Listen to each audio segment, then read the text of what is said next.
They say that in Dar es Salaam, the heat does not just come from the sun, it comes from the hustle, the sweat of the search, and the burning desires of the heart.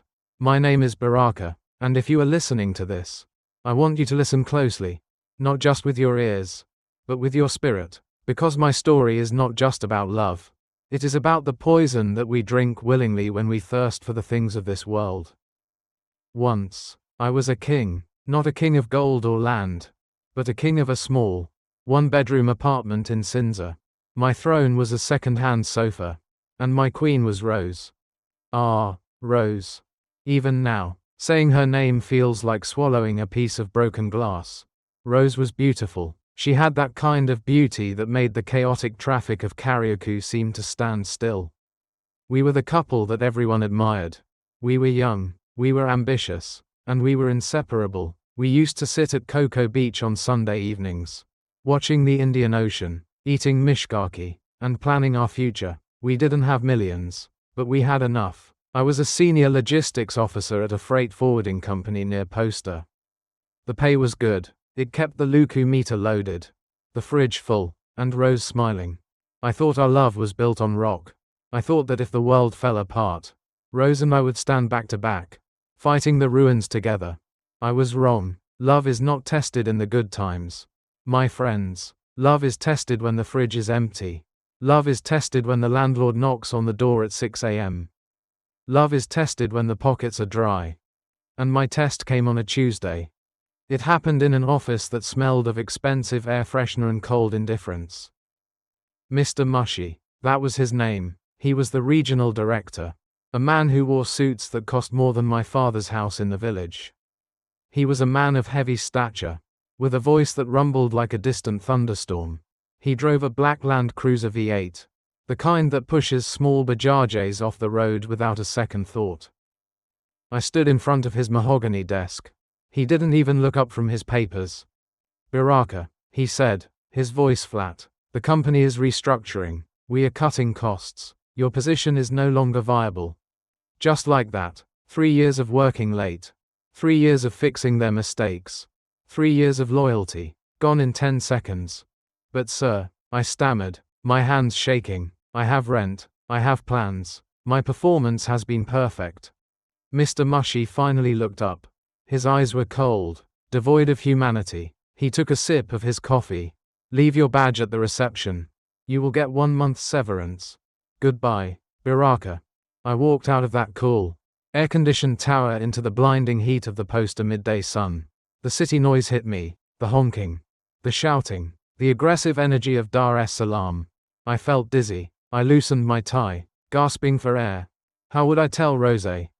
When I got home that evening, I cooked her favorite meal, wali na samaki.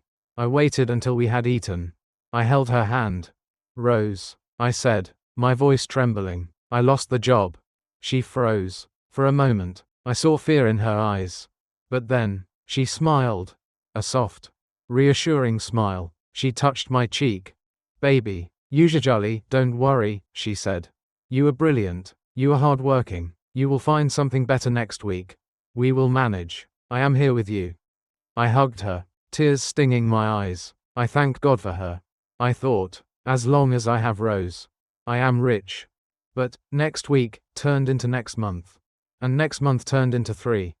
If you live in this city, you know how quickly the money goes. The severance package evaporated. The savings began to drain like water in a cracked bucket. I woke up every morning at 5 a.m. I put on my only good suit, which was starting to look worn. I walked under the scorching sun from office to office, dropping CVs. I sat in reception areas for hours, waiting for managers who never came out. I rode the overcrowded daladalas, squeezed between sweaty bodies, holding my folder close to my chest like a shield. Every evening, I came home empty-handed. The atmosphere in our little apartment in Sinza began to change. The laughter died. The silence grew heavy. First, it was the small things. "Baraka, we need to pay the internet bill." "Baraka, the gas is finished." "Baraka, my friends are going to a wedding. I need a new dress." I would look at her with shame burning my face. "Rose, please, just be patient. Once I get a job." Patient? She snapped one evening. We have been patient for 4 months. Baraka, I am tired of eating beans. I am tired of staying indoors because we can't afford to go out. My friends are moving forward. And I am stuck here watching you polish the same shoes every day. Her words cut deeper than Mr. Mushy's firing. I tried to hustle. I started doing small brokerage jobs, trying to sell used cars. Trying to find tenants for houses. It brought in peanuts, just enough to buy food. But not enough for the lifestyle Rose was used to. I watched the light in her eyes fade when she looked at me. She no longer saw her husband-to-be. She saw a burden. She saw a failure. Then, the changes began, subtle at first, then impossible to ignore. Rose started coming home late. She worked as a receptionist at a small firm. But suddenly she had overtime every day.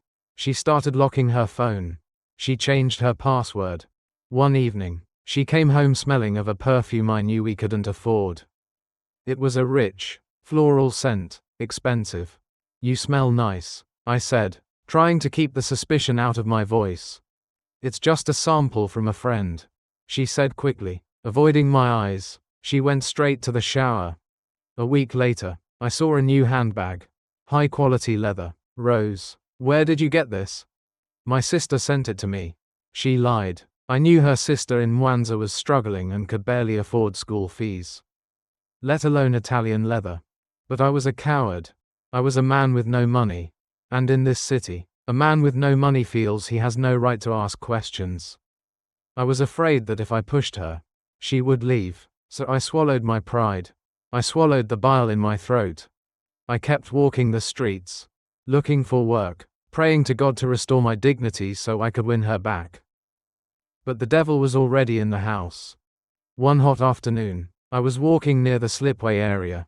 I had just been rejected from an interview at a logistics firm. I was tired, thirsty, and defeated. I bought a bottle of water and sat on a curb, watching the rich people drive by in their air-conditioned cars. Then I saw it. The black Land Cruiser V8. The license plate. I recognized it. It was a custom plate. It belonged to Mr. Mushy, the man who fired me. I watched the car slow down and pull into the entrance of a high-end hotel. The window rolled down to swipe a card.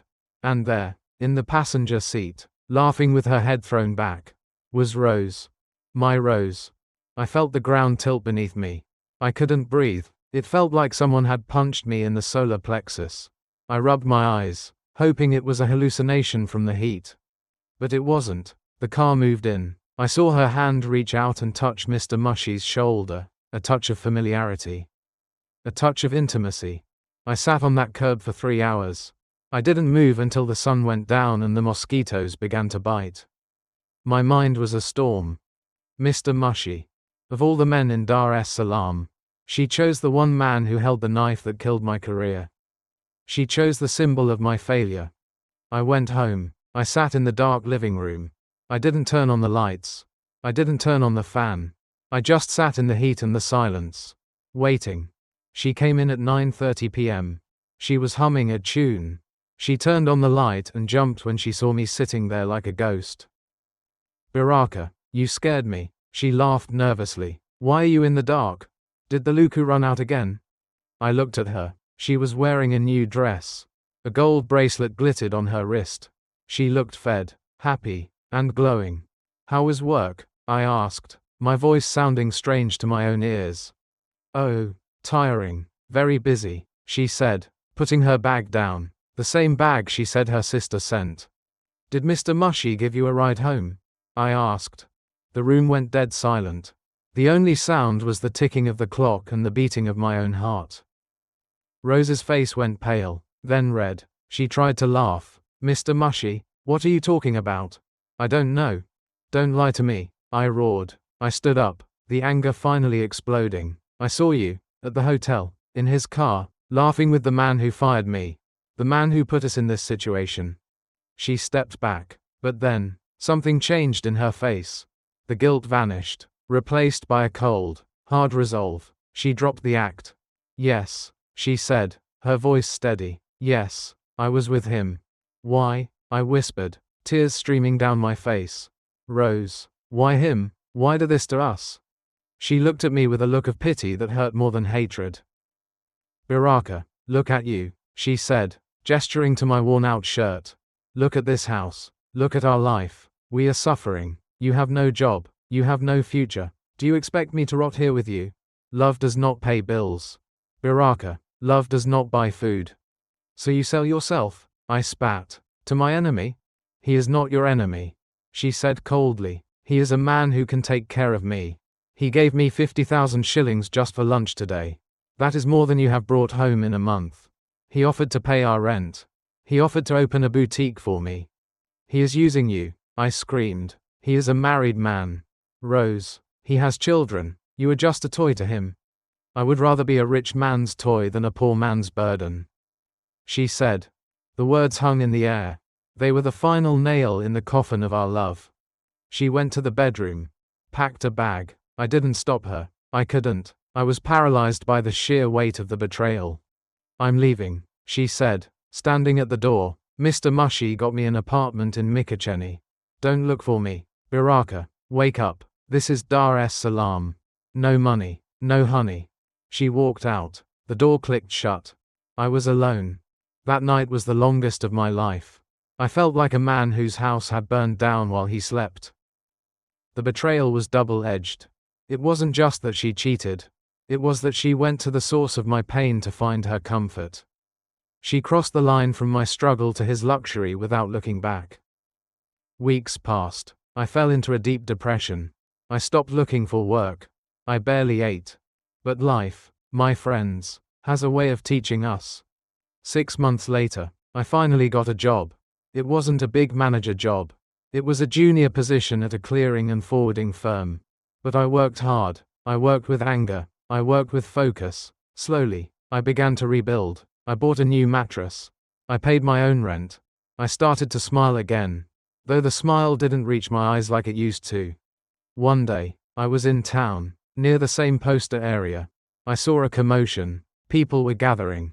I walked closer. It was Mr. Mushy. He was being led out of his building in handcuffs. Police officers were everywhere. I heard the whispers in the crowd. Fraud, embezzlement, bankrupt. The company had caught him stealing millions. He was finished. His assets were frozen. His cars were seized. And standing on the sidewalk, watching the scene with terror in her eyes, was Rose. She looked different. She looked tired. The glow was gone. She was holding a phone, trying to call someone, but no one was answering. She turned and saw me. Our eyes locked. I was wearing a clean, crisp shirt. I looked healthy. I looked at peace. She took a step toward me. Baraka, she mouthed. I saw the regret. I saw the realization that the golden castle she had run to was built on sand. She had traded a man who would have died for her for a man who was now going to prison. She had traded genuine love for a season of pleasure. She took another step, her hand reaching out. I looked at her. I felt the ghost of the pain. But it was distant now. I didn't step forward. I didn't smile. I simply nodded my head, a gesture of farewell. I turned around and walked away. I walked into the crowd, merging with the hustle of the city. I walked toward my future. The moral. My brothers and sisters, listen to me. Usaliti Uliochoma, the betrayal that burned, taught me the most important lesson of my life. We live in a world that worships material things. We are told that a man is only as good as his wallet, and a woman is only as successful as the car she rides in. But this is a lie. Money is like the smoke of a fire, it changes direction with the wind. Today Mr. Mushy is a king. Tomorrow he is a prisoner. Today Baraka is a beggar. Tomorrow he is rising. If you build your relationship on what a person has, you are building on dust. When the wind blows, you will be left with nothing. But if you build on who a person is, their character, their loyalty, their heart, then you are building on stone. Rose sought the shade of a big tree. Forgetting that trees can fall, she left the seedling that was growing true and strong. Don't let the pressure of the city steal your soul. Don't let the shine of gold blind you to the value of a faithful heart. Because in the end, when the lights go out and the money is gone, all you have left is the person holding your hand in the dark. Be careful what you trade your loyalty for. Because some things, once lost, can never be bought back. This is Baraka, and this was my story.